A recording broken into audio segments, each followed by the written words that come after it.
Η αρχαία ελληνική μυθολογία είναι γεμάτη από μοναδικούς χαρακτήρες και ιστορίες που αντικατοπτρίζουν τις ανθρώπινες αξίες, τις πράξεις και τις πεποιθήσεις των αρχαίων Ελλήνων.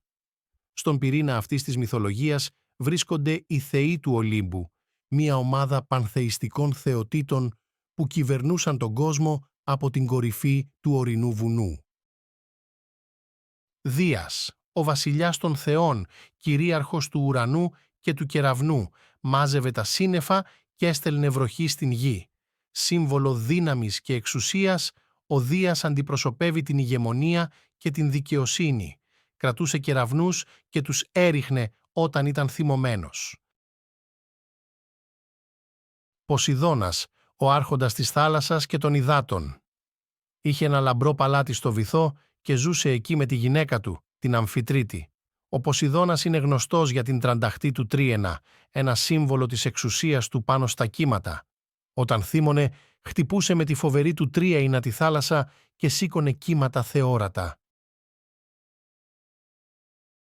Απόλλων, ο θεός του φωτός και της μουσικής, επίσης γνωστός ως ο τελειότερος από τους μουσικούς. Η λύρα και το τόξο είναι τα αγαπημένα του όργανα.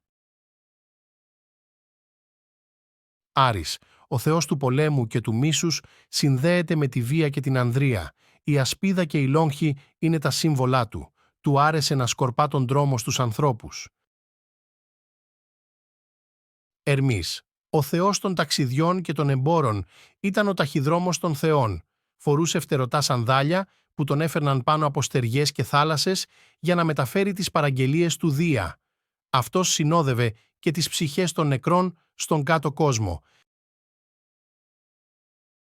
Ήφαιστος ήταν ο θεός της φωτιάς και των μετάλλων. Σε μία σπηλιά στον Όλυμπο είχε το εργαστήρι του, όπου έλειωνε τα μέταλλα και έφτιαχνε πράγματα περίτεχνα.